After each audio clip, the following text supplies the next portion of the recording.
我们这一生中，也许呢都拥有过许多珍贵的东西啊，像是亲情，或者是爱情，像是工作，或者是健康，还有一样大家都拥有过的哈，那就是青春，对不对 ？OK， 好。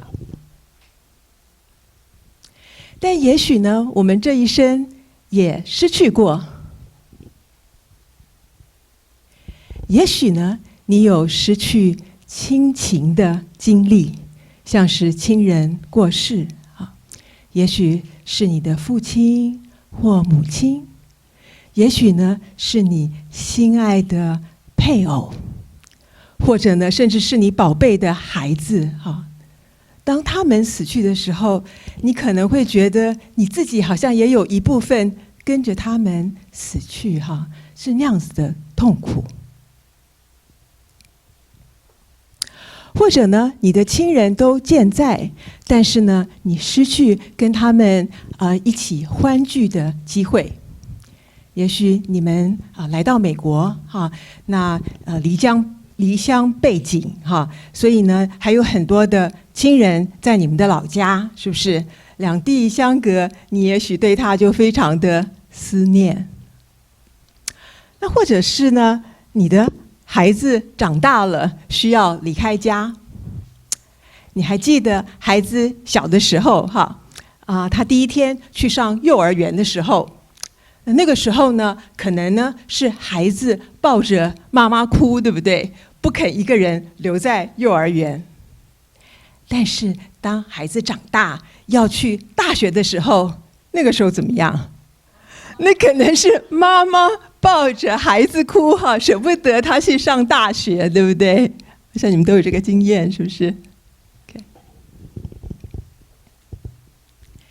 那也许呢，你有失去爱情的经历，年轻的时候需要跟男朋友或女朋友分手，或者呢，结婚以后，你以为那个可以跟你白头偕老的伴侣，居然跟你提出离婚，会让你这个悲痛欲绝，是不是？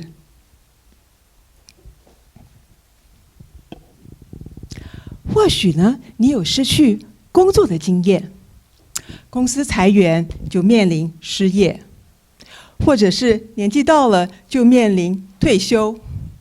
那平常也许你是忙惯的哈，所以一旦失去工作，也许你觉得一天24小时都不知道怎么样打发，所以觉得很空虚、很失落。或许呢，你有失去健康的经历。当你生病的时候，你就会觉得健康是多么的重要哈。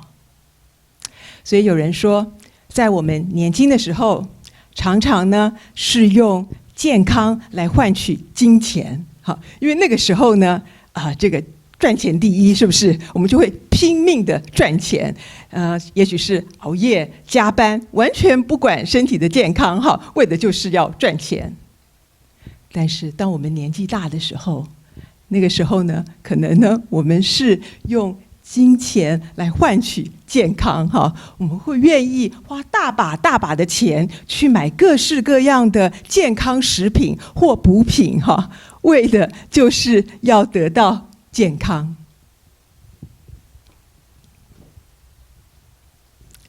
或者呢，你呢并没有什么大病，但是呢，你会觉得你渐渐衰老。就像我母亲哈，今年她87岁啊，其实她身体状况还蛮好的，所以呢，她不服老哈，什么家事她都要自己来。那前一阵子呢，她这个天花板上有一个灯泡坏掉了，她说这小事情嘛，她就拿个椅子就在那个天花板上那样换灯泡，结果一不小心就从椅子上摔下来，就进了急诊室。OK， 他就不胜感叹了。他说：“好像我以前常常忘记我自己的年龄哈，但是岁月不饶人，是不能不服老的哈。所以现在他就小心多了啊。所以呢，请问你有没有什么失落的经历呢？对你来说，最大的失落又是什么呢？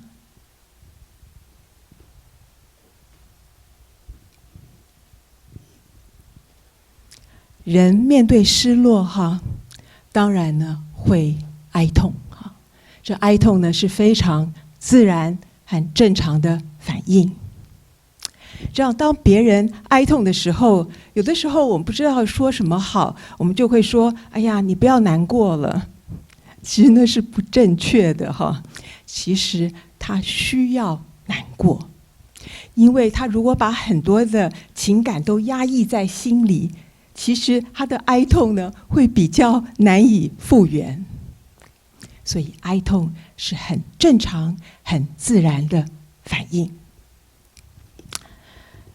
那哀痛呢，其实有包含许许多多复杂的情绪，而且呢，可能是一个很长的过程。当然呢，每个人哀痛可能经历都不一样，但是很多的哀痛是会有好几个阶段。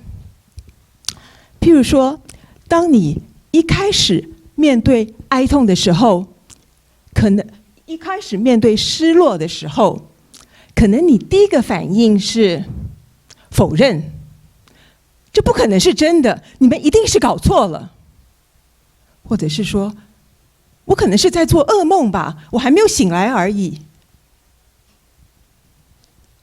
然后呢，当你发现你心爱的人好像真的不在了，然后你就开始会对他非常思念，朝思暮想，好像在那个脑海里头寻寻觅觅他那个熟悉的身影。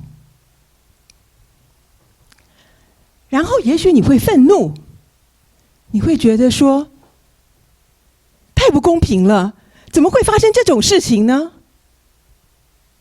那也许呢，你甚至会对那死去的人愤怒，你怎么可以就这样子丢下我，让我一个人在这里凄凄惨惨呢？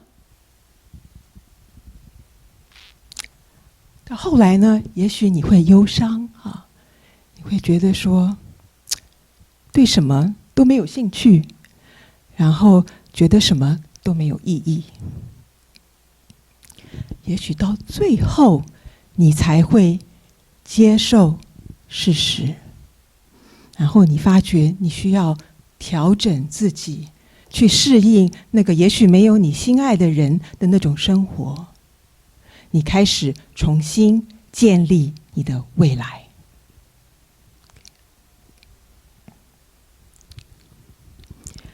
所以呢，哀痛呢是自然和正常的反应，对不对？就像我们如果有一个割伤了，有一个伤口那它呢大部分的时间会慢慢跟着时间会渐渐愈合的，是不是？但有的时候可能会发生复杂的情况，你会发现你的伤口开始发炎或流脓那个就不正常了，也许你需要找医生看看，对不对？那哀痛也是如此就是大部分的人，这个哀痛的情绪会随着时间渐渐的减轻。然后呢，当然呢，有的时候你也会触景生情所以你的哀痛还是在那里，但是呢，你基本上你可以接受事实，然后面对未来。但是有的时候呢，这个情况会变复杂就有些人呢，他呢在这个哀痛中间就一直打转，他出不来，他没有办法接受事实，他没有办法面对未来。那这个呢，就是有人说的叫做持续性的哀痛，那这个就要注意了。或者是呢，有人面对重大的失落，会引起一些其他的精神疾病，很常见的就是忧郁症或者叫抑郁症。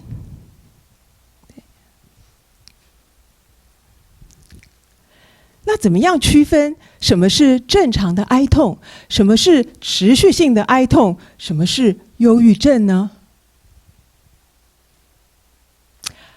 基本上，像我刚刚讲的，正常的哀痛呢，它哀痛的情绪会随着时间渐渐的减轻。但是反常的哀痛，譬如说像持续性的哀痛，或者是像忧郁症，它的低落的情绪很持久，没有好转的迹象，那个就要小心。那持续性的哀痛跟忧郁症又有什么差别呢？基本上是一个自我感觉的差别。忧郁症很大的特点就是自卑感，得忧郁症的人有很强烈的自卑感。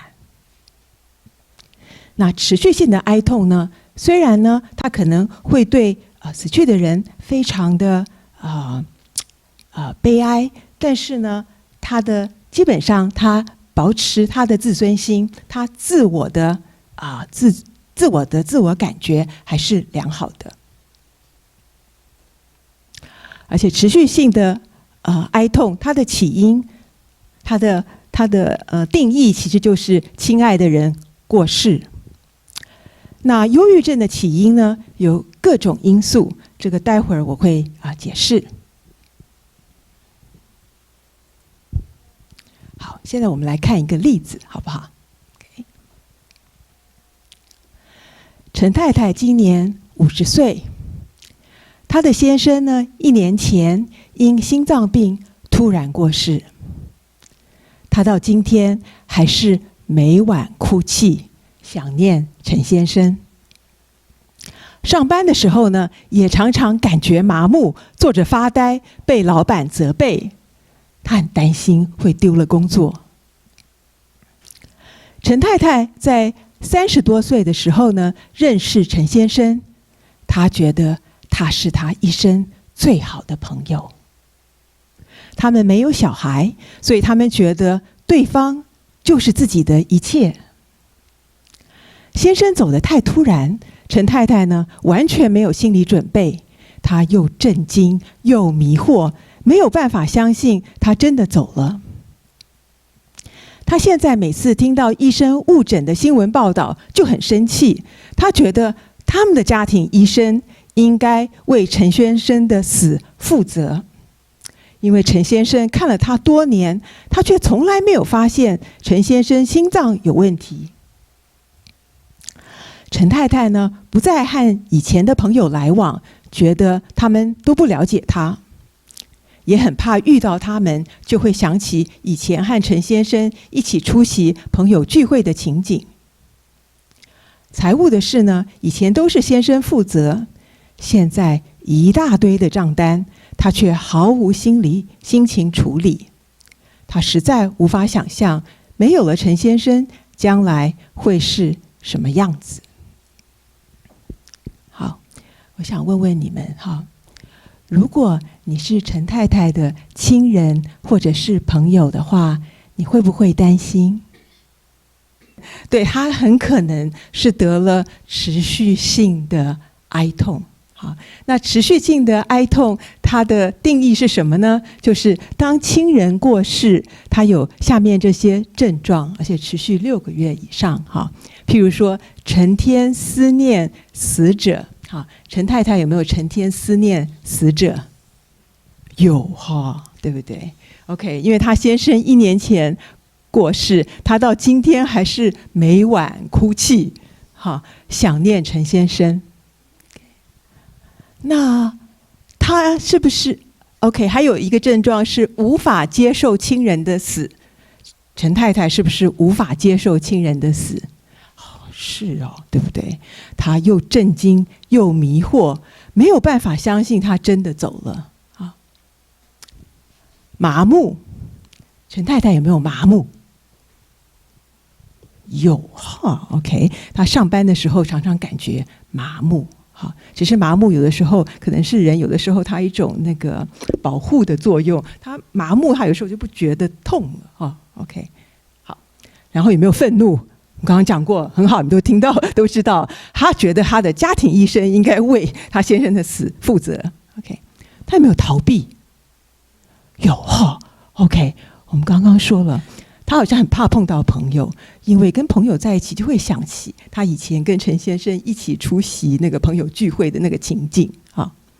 然后无法信任他人，他有没有那个现象 ？OK， 不太确定啊。他只是说他不太和其他的以前的朋友来往，他觉得他好像不了解他。OK， 然后他会不会觉得生命不再有意义 ？OK， 也许有哈。OK， 他呢实在无法想象没有了陈先生将来会是什么样子。他是不是无法计划未来？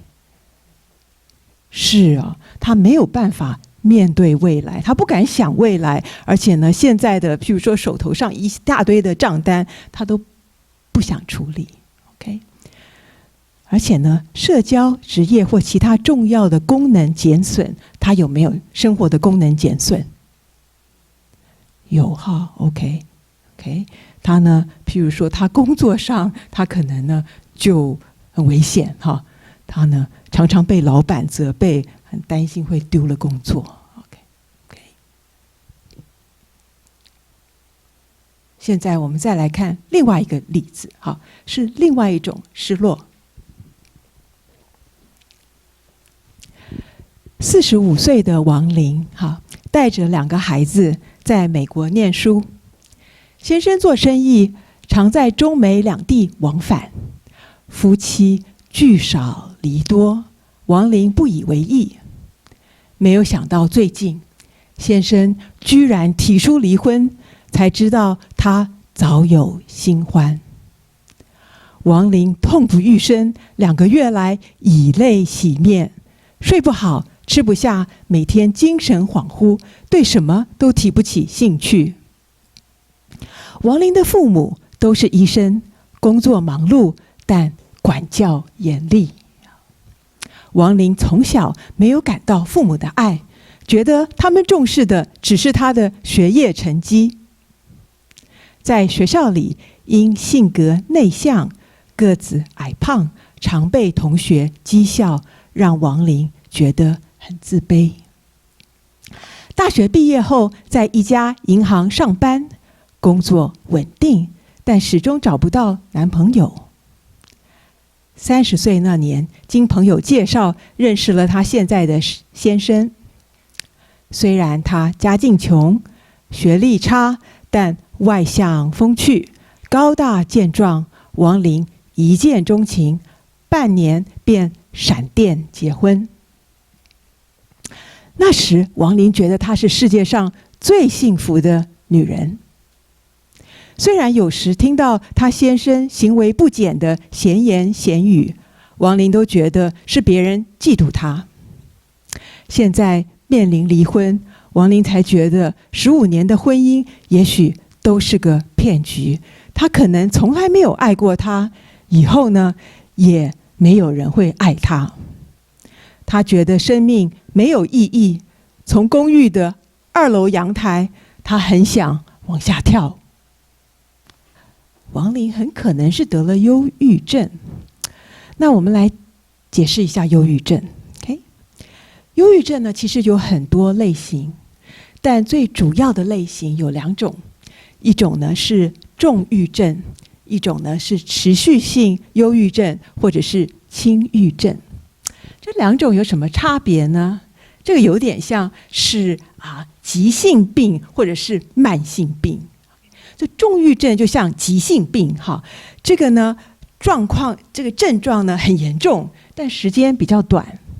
那这个轻郁症呢，就像慢性病，就说呢它的症状虽然比较不严重，但是时间拉得很长。OK， 好，我们来看一下重郁症。重郁症，对，就是很严重的忧郁症。OK， 这重郁症呢，就是在情绪、在行为、在思想方面呢有失常。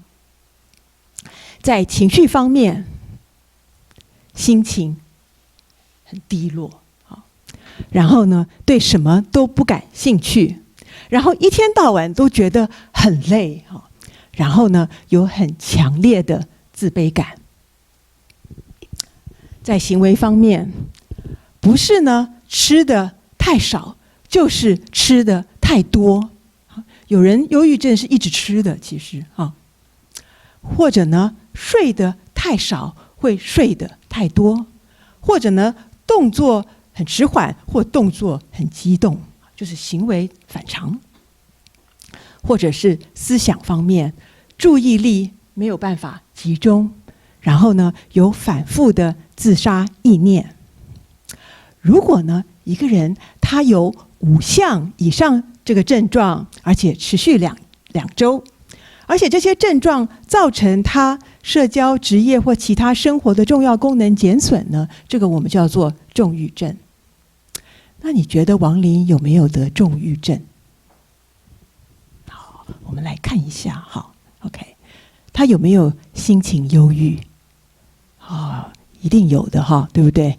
他那2个月来以泪洗面，OK， 他有没有失去兴趣？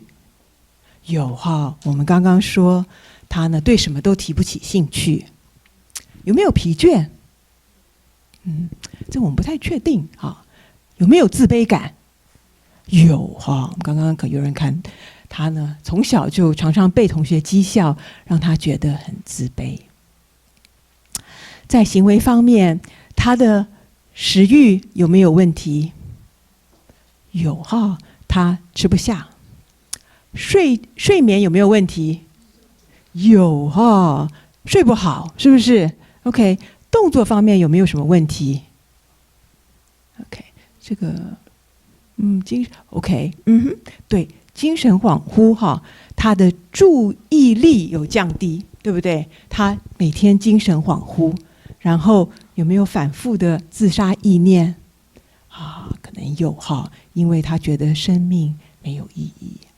所以你看，他有1、2、3、4、5、6、7哈，有超过5项的症状，而且呢持续2周，而且对他的生活的功能显然有影响。所以呢，王林很可能是得了重郁症。那什么叫做轻郁症呢？那轻郁症的症状其实跟重郁症的症状很相似。但只是呢，可能他没有5项这么多的症状，他也许只有2、3项，但是呢，他的时间拉得很长，他呢可能持续2年，这个就叫做持续性忧郁症，或者叫做轻郁症。我们来看一下，据美国的统计报告患病率。忧郁症的患病率呢是7%。那刚刚讲的持续性的哀痛呢，其实呢患病率比较低 ，2.4 到4.8。所以呢，以下的时间呢，我就多谈一点忧郁症。OK， 讲到这个精神疾病我觉得好像中国人都很忌讳谈这样的事情好像觉得这有一点羞耻OK， 觉得这个人听说某人得了忧郁症，这个呢可能一定是他的意志太薄弱不然呢也许呢是他的性格有缺陷。那听到呢精神疾病就觉得这就是神经病嘛OK， 如果家里有人有这个忧郁症，就会觉得说不可以跟人家说家丑不可外扬。但是其实大家想想看其实我们的头脑是人体的一个生理器官，对不对？就像心脏或者是肝、肺一样。那我们的心脏有的时候它功能会出问题，对不对？我们就叫做心脏病。那这个肝、肺有的时候功能会出问题，对不对？那我们就叫它什么？肝病、肺病，对不对？那头脑既然是人体的生理器官，它有的时候也会功能出问题呀。功能出问题就叫做精神疾病。那我问你，如果有人得了心脏病，他会觉得羞耻吗？不会啊，对不对？就去看医生嘛，对不对 ？OK， 如果有人得了肝病、肺病，会不会觉得很丢脸？不会啊，就去找帮助，对不对？那为什么得了精神疾病就觉得是羞耻呢？对不对？其实是不正确的观念。OK， 其实忧郁症是脑部的疾病。不是羞耻。事实上，有科学家做brain scan 就是脑部的扫描，发现得忧郁症的人，他的头脑跟没有得忧郁症的人，他的头脑是不一样的。我们来看一下啊，这个是得忧郁症他的头脑的扫描结果。从不同的脑部的切面，它的结果。那这边是正常人他的脑部扫描的结果。我不知道你们看得清楚不清楚哈？但是如果你仔细看的话，它会不太一样。它这个红点点好像比较少，你们会不会看得到看不到？看它这个红点点。好像会比较淡，比较少，看得到看不到，看不清楚。好，没有关系。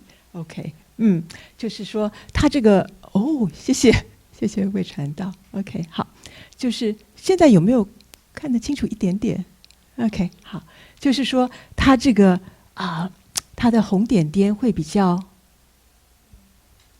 淡，这个红比较深。对不对？好，这个红点点是什么？现在更清楚了，谢谢。OK， 所以你看，这个好淡，这个好深，对不对？非常谢谢。好，请开灯。OK， 好。所以这个红点点是什么？这个红点点就叫做 serotonin。这个是一种 neurotransmitter， 是一种神经传导物质。所以就是说，在有忧郁症的人，他的神经传导物质缺乏，就他脑部的功能不正常，他这个神经的传导物质就比较少。也就是说忧郁症是脑部的疾病不是这个意志的薄弱或性格的缺陷，不是羞耻。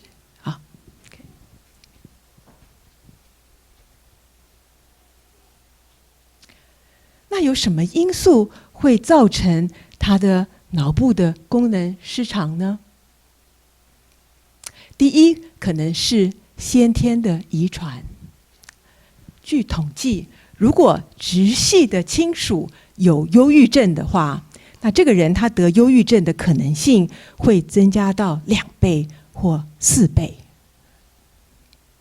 还有是后天的环境可能是过去，譬如幼年时候的创伤，或者是现实的压力，可能是像我们刚刚谈过的重大的失落，或者是生活重大的压力，像为财务和事业或学业上的压力。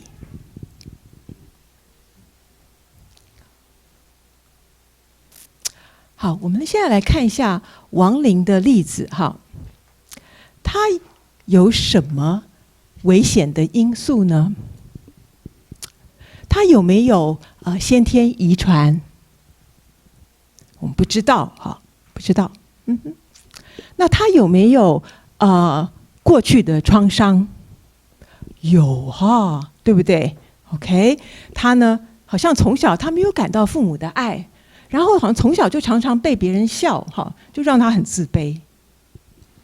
那在现实生活，他有没有很大的压力？有他有一个很重大的失落，就是离婚。所以因为他有过去的创伤，再加上他现实生活的压力所以他就很容易引起忧郁症。OK， 但是忧郁症是可以治疗的。其实对忧郁症已经有非常非常多的研究，其实也找到了非常非常多的治疗的方法。所以不怕你不去，就是不怕这个治不好，只怕你不去。怎么治疗呢？第一个是心理治疗，很有效的一个心理治疗叫做认知行为疗法。然后呢，据统计，它的改善率平均有高达75%。还有一种方法呢是药物治疗，那它的呢有效率其实也很高，但是呢，好像它的效应会比较短暂。什么意思呢？就是说，当你不吃药了以后，它这个忧郁症比较容易回来。但是心理治疗呢，它虽然它的疗程可能比较长，但是呢，你停了以后呢，它的忧郁症比较不容易回来。这就有点像说，药物治疗像是治标，好，但是心理治疗它的目的是要治本，好，所以它的疗程虽然比药物治疗可能要长，但是呢，它的效果比较持久。但有些情况下，其实双管齐下会更有效，心理加药物治疗。好，那我们稍微讲一下心理治疗哈。那心理治疗，我们刚刚讲的很有效的一个方法就是认知行为疗法，就是从认知，就是思想和行为两方面着手。所以呢，对得到忧郁症的患者，其实第一步是从行为下手。你们还记不记得，得忧郁症的人，他呢会一天到晚就死气沉沉，也不想吃，也不想睡，对什么都没有兴趣，对不对？所以从行为下手，就是要让他活起来 ，OK？ 所以让他运动，运动是很棒的，对身心都有帮助，让他活起来。然后呢，规律生活，鼓励他吃得好，睡得好，然后呢，正常娱乐，让他呢再感到生活上的快乐。然后第二步就是从认知，也就是从思想方面帮助他转变。因为忧郁症的人，他呢基本上就是有很多负面的思想，对自己悲观，对世界悲观，对未来悲观。所以呢，这个思想转变就是希望他能够用不同的眼光来看自己，看世界，看未来。好，我们来看一下王林的例子哈。王林的例子，他有一个心结，就是没有人爱我。好，他觉得以前他的父母不爱他，现在他先生不爱他，以后也没有人会爱他，对不对？似乎他一生都是非常渴望别人的爱啊。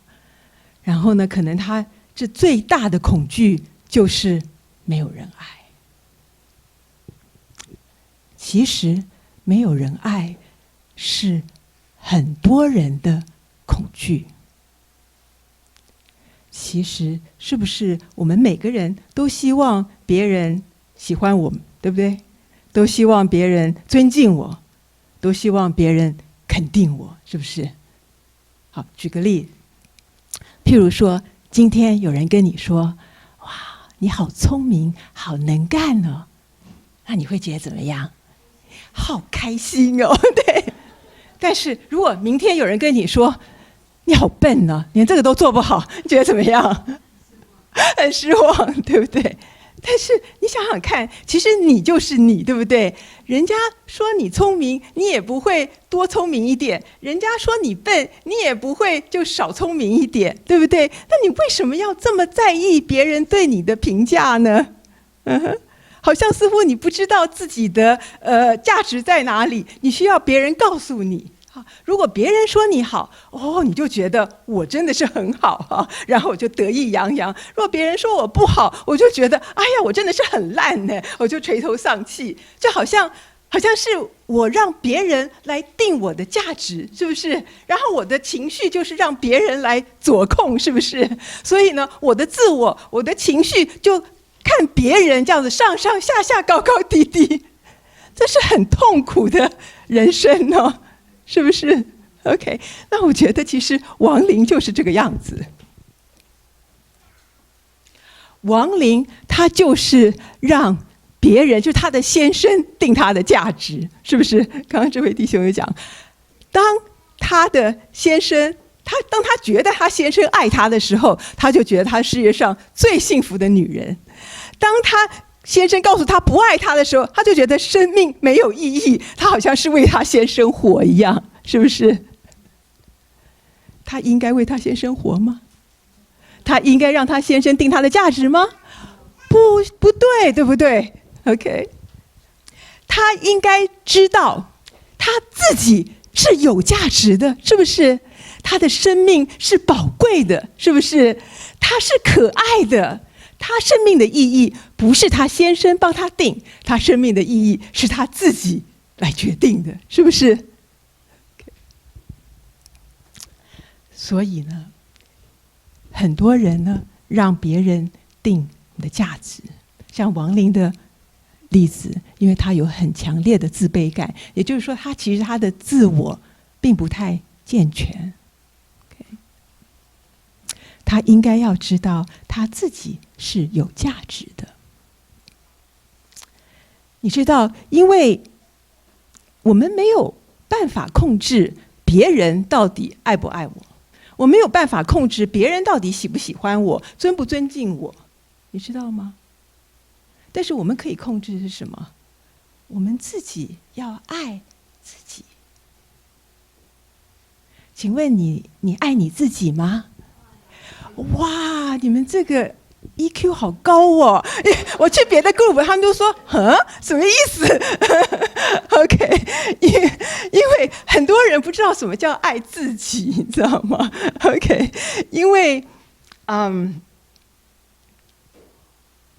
怎么说呢？因为很多人会觉得自己不好，不够漂亮。不够聪明，不够这个，不够那个，好像觉得自己一无是处。OK， 但很可能，我觉得这很可能有的时候跟我们中国的传统教育有关哈。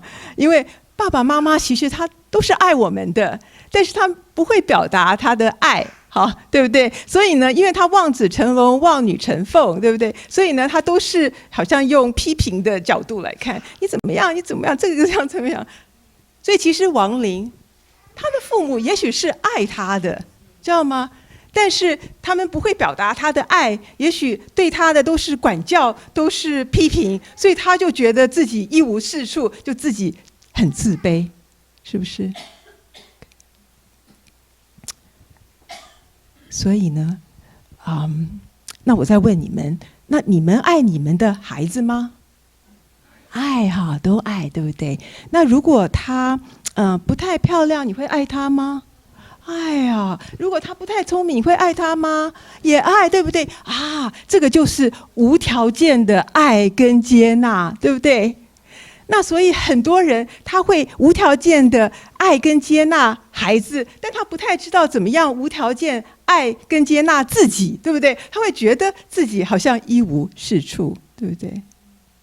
所以其实你知道，也许我们的父母不是完美的，但是呢，当我们现在长大的时候，我们应该呢做自己最好的父亲或母亲，好，就是无条件的爱和接纳自己。OK， 所以呢，王林就应该要无条件的爱跟接纳自己。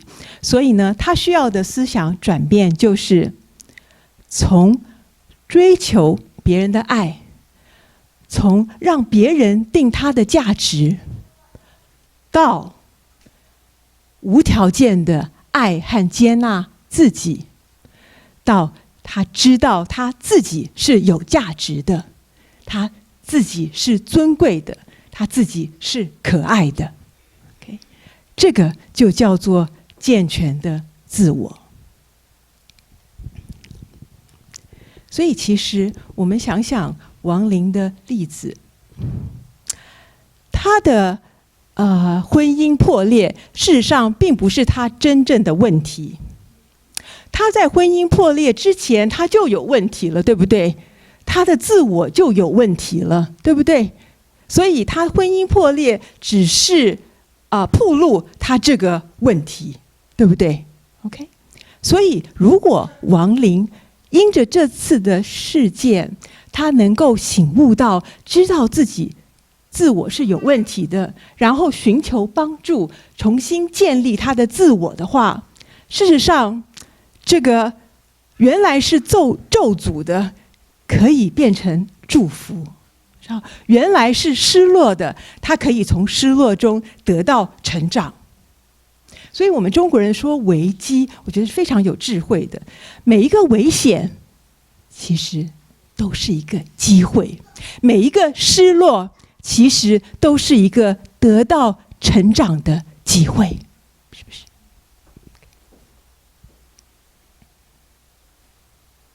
那忧郁症其实也是可以预防。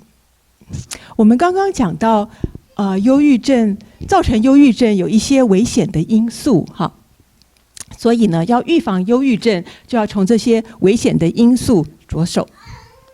那刚刚我们有讲到先天的遗传，哈，那个我们当然没什么办法。但是呢，其他的也许我们可以想办法。譬如说，过去的创伤会造成自卑或自我形象不好。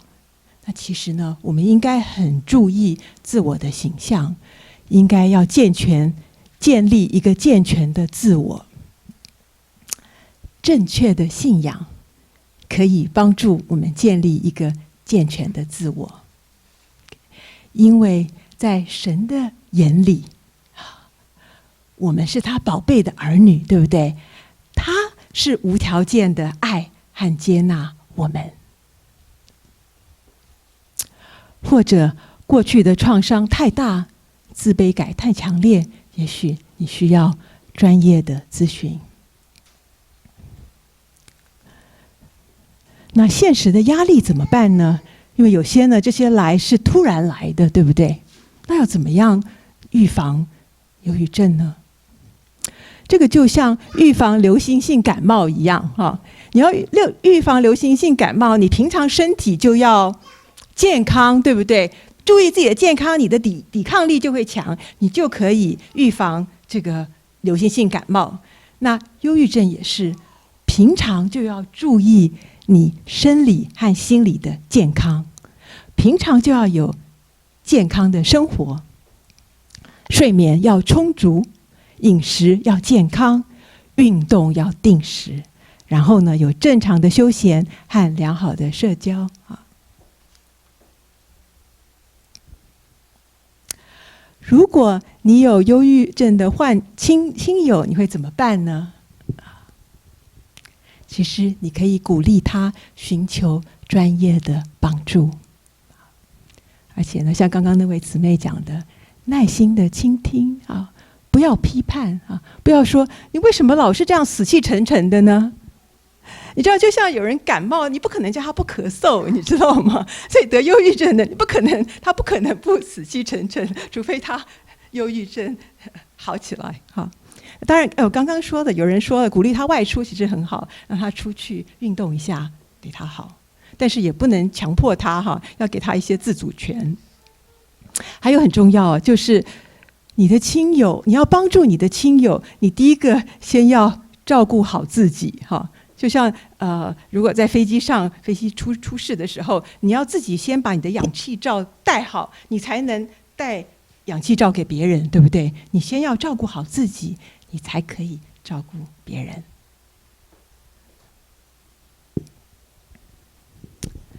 所以呢，我们今天讲到失落哈，那失落呢是人生一个必然的经历啊。那哀痛呢，也是一个很自然、很正常的反应。但是呢，我们也要注意一些反常的现象，譬如说像持续性的哀痛，或者是像忧郁症啊。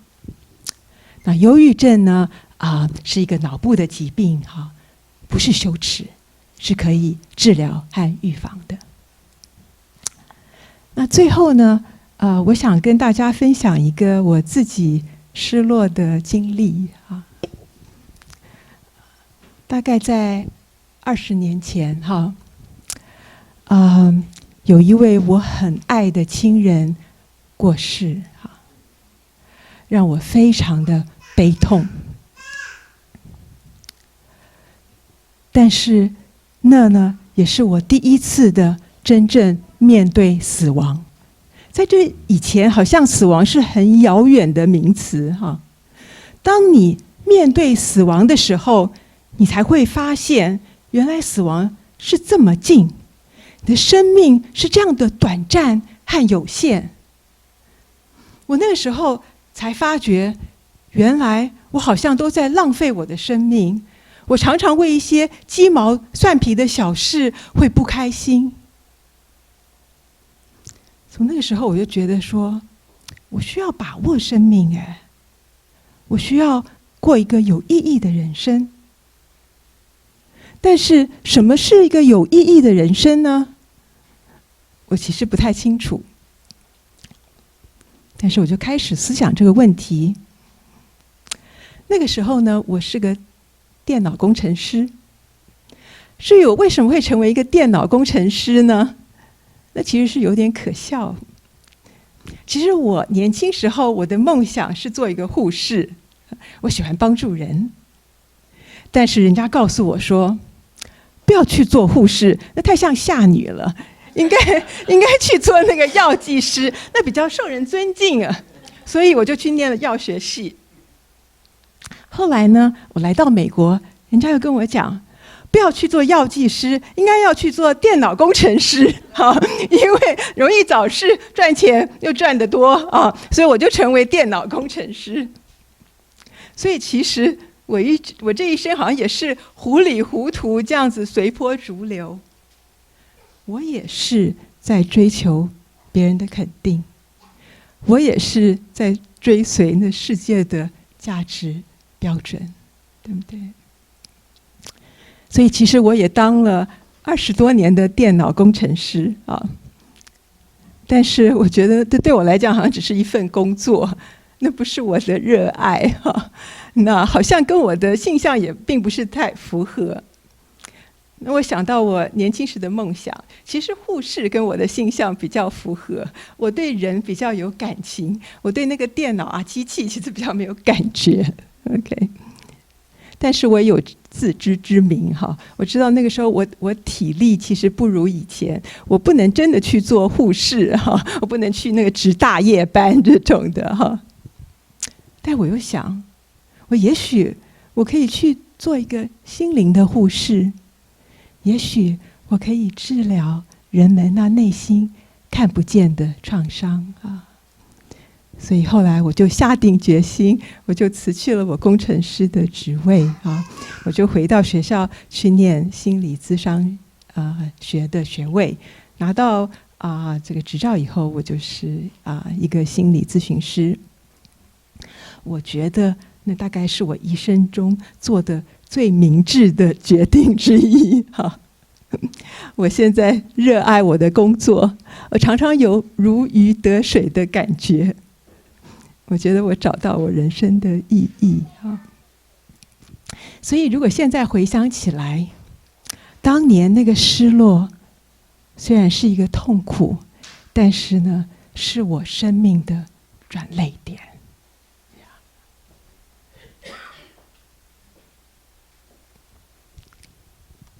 我们都知道花木需要修剪，对不对？但是你们想想看，这个修剪对这个花木来讲是一个失落，但是对园丁来讲，他看的不是那个短暂的失落，他看的是将来。他修剪是因为让花木将来可以长得更好，那个枝叶可以更茂盛。所以呢，人生的失落，我们虽然痛苦，但是也许是个修剪，也许是个塑造，为的是让我们从失落中得到成长，让我们有更丰盛的生命。所以，请问你有面对失落吗？希望这个失落成为你生命中的转捩点，让你从失落中得到成长。谢谢。